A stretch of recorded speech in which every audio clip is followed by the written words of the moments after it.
नमस्कार दोस्तों।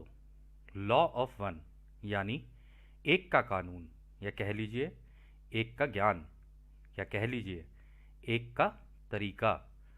यह उसका 7वां सत्र है जो कि जनवरी 25, 1981 को रिकॉर्ड हुआ था। दोहराया जाता है। इस किताब के द्वारा दी गई सभी सूचनाएं और जानकारियां आप मान भी सकते हैं, जान भी सकते हैं, नज़रअंदाज भी कर सकते हैं और सिरे से खारिज भी कर सकते हैं, क्योंकि यह आपकी फ्री विल है जो कि अनंत रचयिता द्वारा आपको दी गई है। अब हम इस सत्र में आगे चलते हैं, और जैसा कि हमेशा रा कहते हैं कि हम तुम्हारा स्वागत उस अनंत रचयिता के प्रेम और रोशनी में करते हैं। अब हम बात करने के लिए तैयार हैं। तो डॉन पहला सवाल करते हैं। आपने पिछले सत्र में बताया था कि आप ग्रहों के महासंघ का हिस्सा हैं। किस तरह की सेवाएं आपके लिए मौजूद हैं, क्या आप इसके बारे में हमें थोड़ा बताएंगे? तो रा कहते हैं, हम अनुमान लगा रहे हैं कि तुम पूछना चाहते हो कि किस तरीके की सेवाएं हम देते हैं, ना कि किस तरीके की सेवाएं हमारे लिए हैं। हमारी सेवाएं देने का एक गणित है। जब भी कोई हमसे सेवाएं मांगता है तो हम उस गणित का इस्तेमाल करते हैं। तो दोस्तों, यहाँ पे ये जिस लॉ की बात कर रहे हैं, ये लॉ ऑफ सर्विस बोलते हैं इसको। ठीक है ना, सेवा देने की सर्विस, मतलब तरीका। इसको अंग्रेज़ी में लॉ ऑफ स्क्वायर्स भी बोला जाता है। तो इसकी जो कैलकुलेशन होती है ना, वो कुछ इस प्रकार की है। इसकी ही लॉ ऑफ वन की एक और किताब है, रा कॉन्सेप्ट गाइड। तो यदि कोई अंग्रेज़ी में इस किताब को पढ़ रहा है और उसको कोई कॉन्सेप्ट समझ नहीं आ रहा है, तो वो एल रिसर्च की वेबसाइट से जाकर, वहाँ पर फ्री में है ये अवेलेबल, तो वहाँ से इसको डाउनलोड कर सकता है, रा कॉन्सेप्ट गाइड। तो इसमें इस लॉ को बहुत अच्छे से समझाया गया है।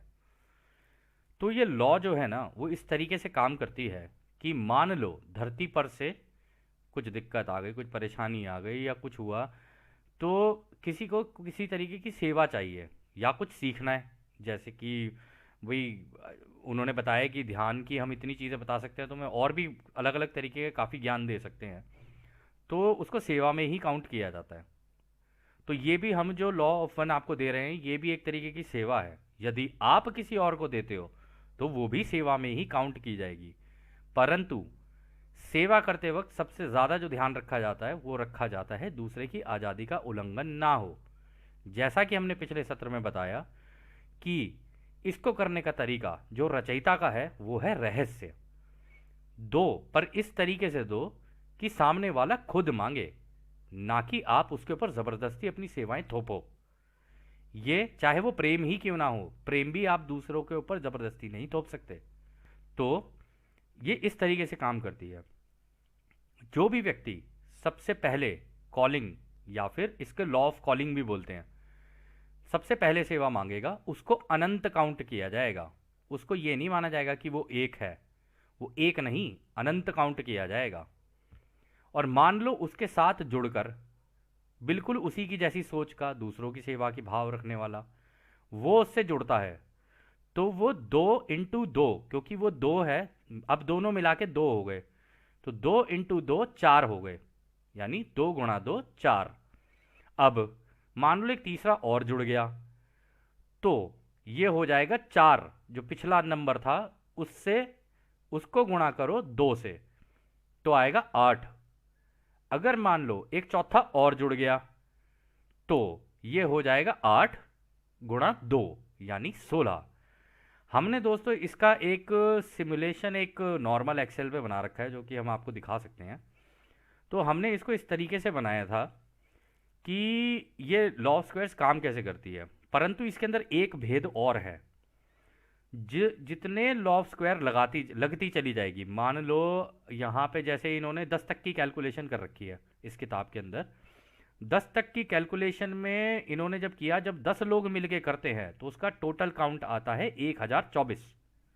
यदि आप अपने घर पे इसको करके देखना चाहें तो कर सकते हैं, 1024 आया।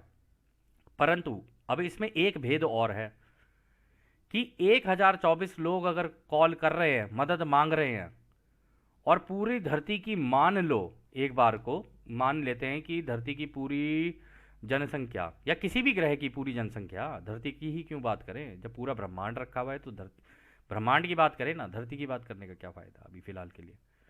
तो हम ये मान के चलते हैं कि हम 34 लेवल ले लेते हैं, मान लो 34 लोगों ने एक साथ मिलकर लॉ ऑफ स्क्वायर लगाई। तो हाँ, 34 ने लगाई। मान लो कोई ग्रह अब इस केस में हेल्प मांगता है, कॉलिंग करता है महासंघ को, मतलब कन्फेडरेशन को।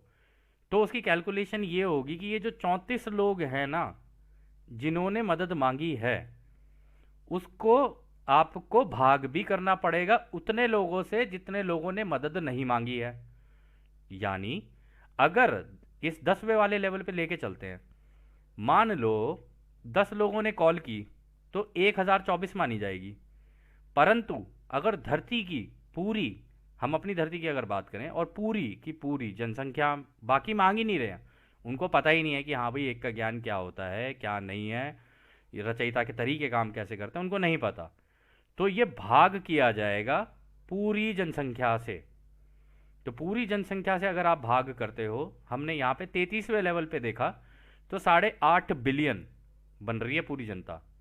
8.5 बिलियन मतलब 850 करोड़ लगा लो आप लोग।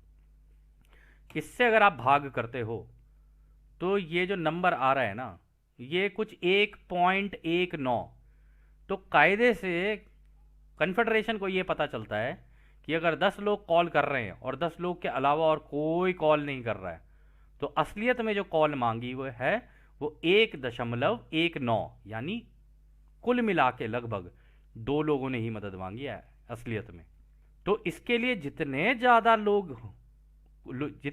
लोगों को एक का ज्ञान होता जाएगा और वो इस लॉ का इस्तेमाल करना सीख गए, और सबसे ज़रूरी बात कि उन सब के दिमाग, उनकी सबकी सोच दूसरों के सेवा की होनी चाहिए या सेवा की होनी चाहिए।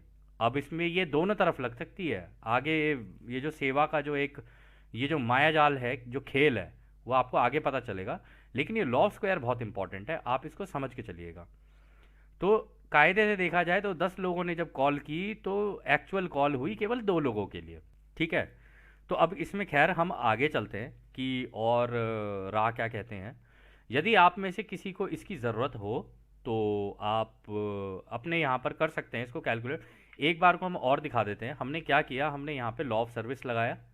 ठीक है, पूरा वो पीपल और लेवल ऐसे लगाया हम लोगों ने, एक व्यक्ति, दूसरा व्यक्ति, तीसरा व्यक्ति, चौथा व्यक्ति। इसके अंदर कोई फॉर्मूला नहीं लगा हुआ है, अगर आप देखें यहाँ कोई फॉर्मूला नहीं है। यहाँ पे हमने देखा जो पहला व्यक्ति है उसको हमने अनंत यानी इन्फिनिटी काउंट किया। दूसरे लेवल पे हमने उसे 2 कर दिया, वो इसीलिए क्योंकि इसके हिसाब से दूसरे लेवल पे हम उसे 2 ही लेके चल रहे हैं। परंतु हमने आगे जाके इसका मल्टीप्लाई किया, इससे 2 से 2 को गुणा किया तो 4 आया। फिर हमने यहाँ 4 कर दिया। ठीक है, इक्वल टू करके हम ये वाली वैल्यू ले आए, यहाँ पे यहाँ 4 कर दिया। 4 करके यहाँ पे फिर इसको खींचा तो ये 8 हो गया। ऐसे करते करते करते करते पूरी कैलकुलेशन हो जाती है ये। यदि अगर हम अभी नीचे के सारे हटा दें ना, ये अभी हटा दें, तो हमने पहले ही कैलकुलेशन करके रखी हुई थी कि यदि अगर किसी को दिखाना हो या कुछ हो, कोई जानना चाहता है, तो हम इस तरीके से दिखा सकते हैं इसको कि अब हमने जब ये दोनों फार्मूले लगा लिया, अब हम इसे खींचते जाएंगे ना ऐसे, तो ऑटोमेटिकली हमारी पूरी कैलकुलेशन हम लोगों को दे देगा निकाल के एक्सेल पे कि कितने हुए कितने नहीं हुए। 33वें लेवल पे जाके ये पूरी धरती के लोगों का बनता है। परंतु उस धरती के लोगों में से बाकी लोग अगर नहीं मांग रहे हैं सेवा, तो उनको सेवाएं प्रदान नहीं की जाएंगी। केवल 2 ही लोगों को सेवा प्रदान, मतलब जितना कैलकुलेशन आपने किया है 34 लोग, 33 लोग बैठ गए अगर, ठीक है, तो तो पूरी धरती की जो जनसंख्या है उससे डिवाइड, आप यही मान के चलो कि नहीं पता चला किसी को, मानते किसी को नहीं पता ये एक का ज्ञान। तो 33 बैठेंगे ना, तब जाके ये पूरे के पूरे उस पर लगेगा, मतलब तब जाके ये एक व्यक्ति के लिए बनेगा। 34 लोग बैठ गए 2 के लिए, तब ज़्यादा के लिए हो जाएगा। तो काउंट आप ये अपने लेवल पे अपने घर पे कर लेना कि यदि पूरी धरती के लिए अगर सेवा मांगनी है तो कितने लोगों के दिमाग एक जैसे होने चाहिए जिनका सेवा भाव हो। अब वो सेवा भाव किसी भी डायरेक्शन का हो सकता है, ये अभी आप देखोगे आगे चल के। खैर हम इस पे ज़्यादा वक्त नहीं बिताते हैं, अब हम इसी सत्र में आगे चलते हैं। यदि आप में से किसी को कैलकुलेशन करनी है तो हम दोबारा दिखा देते हैं, इस तरीके से है, ठीक है। और आप इसे घर पे बैठ के भी इस कैलकुलेशन को कर सकते हैं, ये आपकी स्वतंत्र इच्छा है। तो आगे डॉन सवाल करते हैं, कहते हैं इससे मैं यह अनुमान लगा रहा हूं कि क्योंकि हमारी धरती पर अलग अलग तरह की सोच के लोगों का मिश्रण है, इसलिए उनको संपर्क करने में आपको दिक्कत आ रही होगी। यहाँ कुछ लोग ऐसे हैं जिनको रचयिता की एकता का ज्ञान है और कुछ लोगों को नहीं है, इसलिए आप खुलकर सामने नहीं आ सकते और अपने होने का प्रमाण नहीं दे सकते। क्या हम सही कह रहे हैं?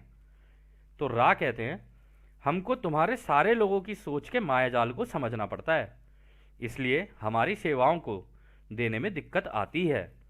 हालांकि हमारी किस्मत है कि रचयिता ने ये सेवा देने की गणित लगा रखी है, इसलिए इसका इस्तेमाल करके जब कोई हमारी मदद या सेवा मांगता है तो हम आ जाते हैं, वरना हमारे होने का इस वक्त कोई महत्व नहीं है।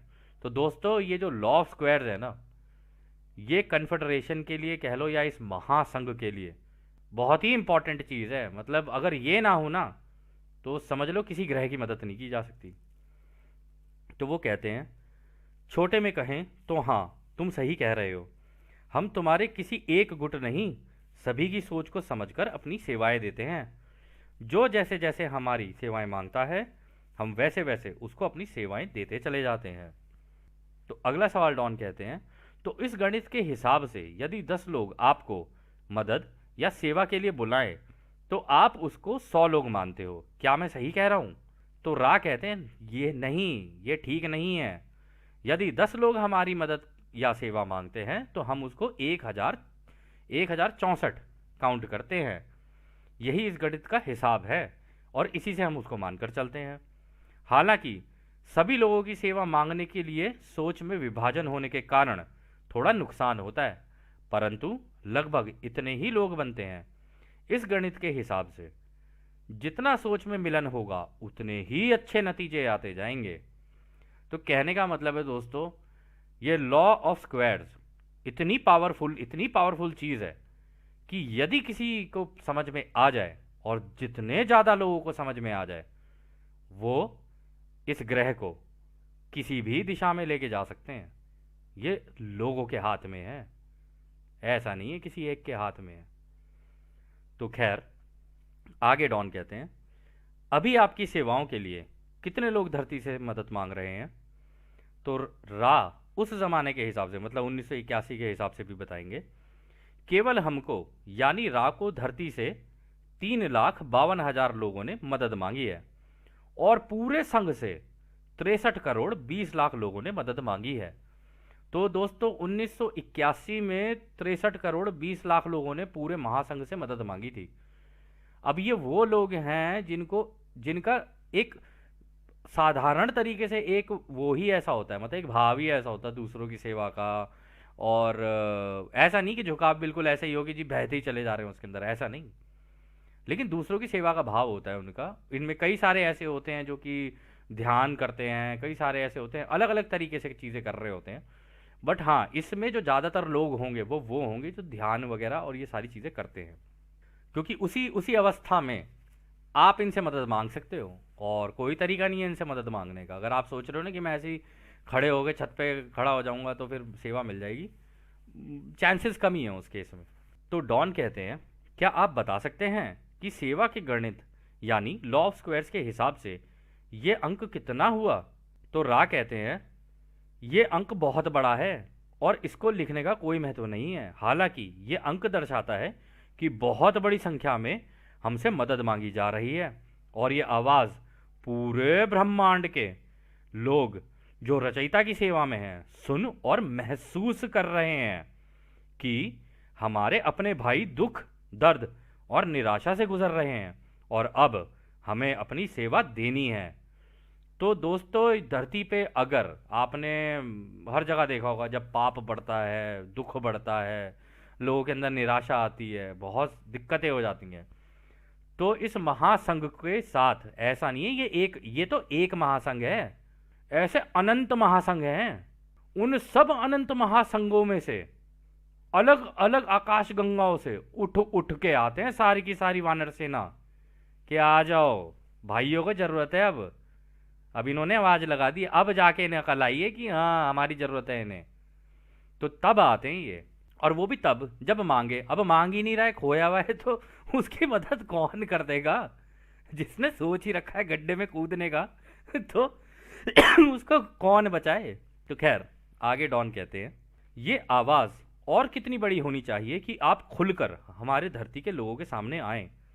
इसके लिए कितने लोगों को आवाज लगानी पड़ेगी कि पूरा महासंघ इसको सुने? तो रा कहते हैं, हम इसका अंदाजा इससे नहीं लगाते कि कितने लोग हमें बुला रहे हैं, बल्कि हम अंदाजा इस बात से लगाते हैं कि कितने वो गुट हैं जो अनंत रचयिता की एकता और उसकी अनंत बुद्धिमानी को हर चीज में देखते हैं, और जिनके दिमाग में विभाजन ना हो। ऐसा कम ही हुआ है अभी तक, पर कुछ गुट ऐसे मिले हैं हमें कभी कभी। जब ऐसा होता है तो हमारी सभ्यता या सभ्यताएं जो रचयिता की सेवा में काम करते हैं और समझते हैं कि इस गुट को किस तरीके की मदद देनी चाहिए, तो इस प्रस्ताव को ग्रहों के महासंघ या कह लो परिषद या कह लो समिति के सामने रखा जाता है। अगर इसकी अनुमति मिलती है तो क्वारंटीन हटाई जाती है और हम मदद के लिए अपने अंतरिक्ष विमानों में या कह लो स्पेस क्राफ्ट्स में या कह लो यूएफओज में और अलग अलग तरीकों से प्रकट हो जाते हैं। तो दोस्तों आप देख लो, ऐसा नहीं है कि वहां पर भी एक तरीके का सिस्टम ही है, रचयिता ने भी जो बना रखा है ना, एक सिस्टम है। बट उस सिस्टम के अंदर कुछ तरीके हैं कि भाई फ्री विल, ये सारी लॉज हैं, बनाए हुए तरीके हैं रचयिता के कि इस तरीके से काम करेगा ये। और क्योंकि उन्होंने ये बोल रखा है कि हम तो सारे टेलीपैथी से कनेक्टेड है, तो झूठ का तो मतलब होता ही नहीं है। टेलीपैथी, कई लोगों को ऐसा लगता है कि टेलीपैथी ये होता है कि भाई मस्तिष्क से मस्तिष्क में बस बात हो गई। टेलीपैथी ये नहीं होती। मान लीजिए आपको टेलीपैथी, आप और मैं टेलीपैथी से कनेक्ट हैं, या हम सारे के सारे टेलीपैथी से कनेक्ट हैं, तो जो भी चीज एक व्यक्ति महसूस भी कर रहा होगा ना किसी भी तरीके की, वो सारे ही महसूस करेंगे। किसी एक को डर लगा तो सभी को डर लगेगा, कोई एक खुश हुआ तो सभी खुश होंगे। ये इस तरीके की चीज हो जाती है। और एक ने किसी भी तरीके का अनुभव लिया तो वो सभी का अनुभव हो जाता है। और जब इस तरीके से टेलीपैथी हो जाती है ना, तो होता क्या है कि अनुभव करता तो एक है, लेकिन सबको मिलने के कारण ना पूरी की पूरी सभ्यता ही खिंच के आगे निकल जाती है। ऐसा नहीं होता कि कोई इधर भाग रहा है बंदर की तरह, कोई उधर भाग रहा है, कोई इधर यहां अटका पड़ा है, कोई वहां अटका पड़ा है, ऐसे नहीं होता। पूरी की पूरी सभ्यता ही निकल जाती है आगे। और इस ये ही वो कारण है कि कई तीसरी घनत्वता के और ग्रह बड़ी तेजी से आगे निकले, क्योंकि उन्होंने ये जो टेलीपैथी जिसे बोलते हैं ना, कई लोग इसे टेलीपैथी बोलते हैं, बट ये कई लोग इसे सुपर नेचुरल पावर बोलते हैं, परंतु ये सिद्धि होती है अपने आप में, और ये कोई सबके अंदर होती है, कोई भी एक्टिवेट कर सकता है इसको। तरीके होते हैं इसके, मतलब मेडिटेशन से ही होता है, लेकिन हाँ इसके तरीके होते हैं। इस समिति या परिषद के लोग कौन होते हैं? तो रा कहते हैं ये लोग महासंघ से ही चुने हुए प्रतिनिधि होते हैं, और कुछ इनमें वो भी हैं जो तुम्हारी धरती के अंदर नीचे भी होते हैं, जिनकी जिम्मेदारी तुम्हारी तीसरी घनत्वता का ध्यान भी रखना होता है। उनके नाम लेने जरूरी नहीं है, परिषद के लोगों में नाम का कोई काम नहीं होता, क्योंकि सबके नाम नहीं है। तो दोस्तों, एक पिछले सेशन के अंदर रा ने एक चीज बड़ी क्लियर की थी, कह रहे दुख तकलीफ और इन सब चीजों के आने का जो कारण है ना, वो है पहचान। किसी भी तरीके की पहचान है ना, तो दुख तकलीफें तुम्हारी जिंदगी में आनी ही आनी है, चाहे तुम जितनी मर्जी कोशिश कर लो।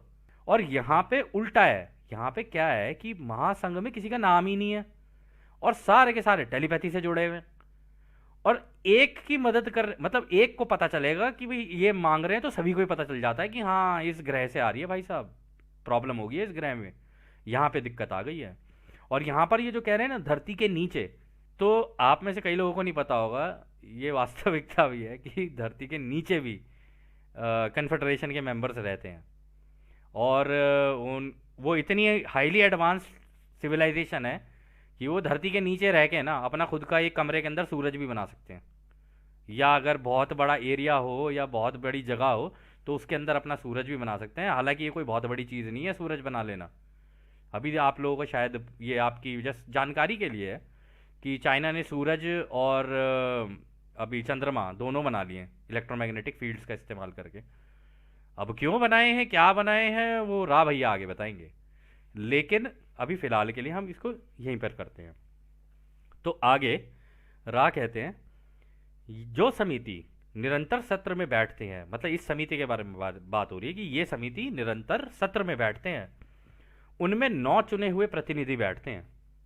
दोस्तों ये 9 चुने हुए प्रतिनिधि वो होते हैं जो आपस में ही सबने चुने होते हैं, और वो भी टेलीपैथी में बहुत, उनके पास भी सारी सिद्धियां होती हैं, लेकिन वो डायरेक्ट कनेक्शन में रहते हैं ऊपर हायरार्की के अंदर।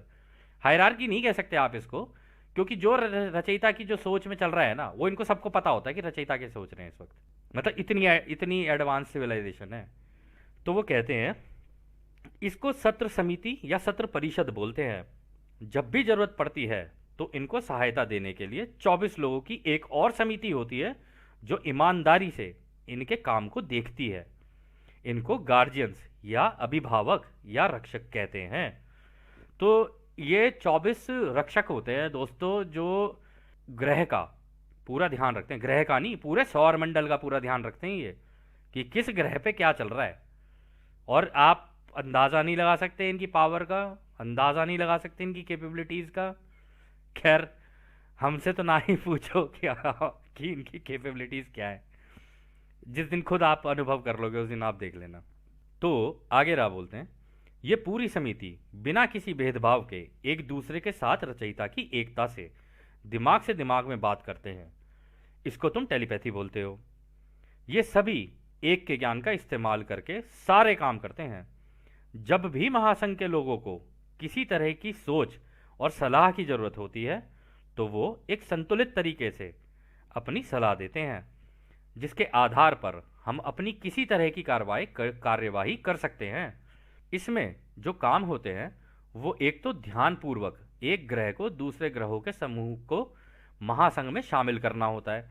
तो यानी ऐसा होता है कि जैसे मान लो एक ग्रह है, अब वो तो आध्यात्मिक उससे निकलते निकलते आगे पहुंच गया, अब वो पहुंच गया उस लेवल पे कि हाँ भाई अब महासंघ को ज्वाइन कर सकते हैं, तो पूरा पूरा ग्रह उसकी पूरी की पूरी सभ्यता इसको ज्वाइन करेगी। अब ये तो हो गया पहला काम।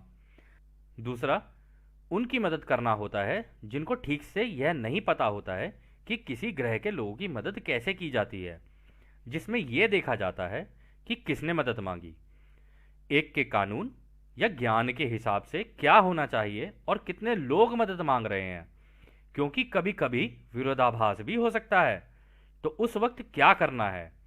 और तीसरे, हमारे खुद के महासंघ के सवाल होते हैं जिन पर विचार विमर्श होता है।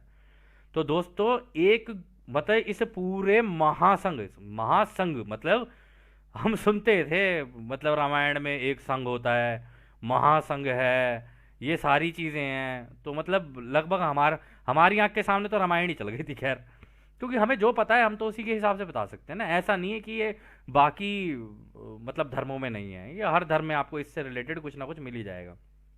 तो यहाँ पर कह रहे हैं कि एक ग्रह की सेवा करने के लिए भी ना बहुत विचार विमर्श करना होता है, ऐसे नहीं कि तुरंत ही कर दी, बहुत पूरा विचार विमर्श होगा कि हाँ अब इनकी सिचुएशन ये है, अब इनकी सिचुएशन ये है, अब इतने लोगों ने हमें कॉल किया, अब इतने लोगों ने कॉल किया, और जितने ज़्यादा कॉल करते चले जाएंगे और जितने ज़्यादा लोगों को एक का ज्ञान होता चला जाएगा और जो इसका इस्तेमाल करना सीख जाएंगे, वो धीरे धीरे धीरे धीरे उनको पता नहीं चलता है लेकिन वो धीरे धीरे इस महासंघ का हिस्सा खुद ही बनते चले जाते हैं, क्योंकि बाद में जब कटाई का वक्त होता है ना उससे पता चलेगा आपको ये।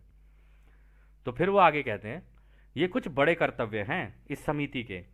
जब भी उनको कोई उलझन लगती है तो वो 24 जो हमारे गार्जियंस या कह लो अभिभावक हैं उनसे सलाह लेते हैं और आगे की कार्यवाही करते हैं।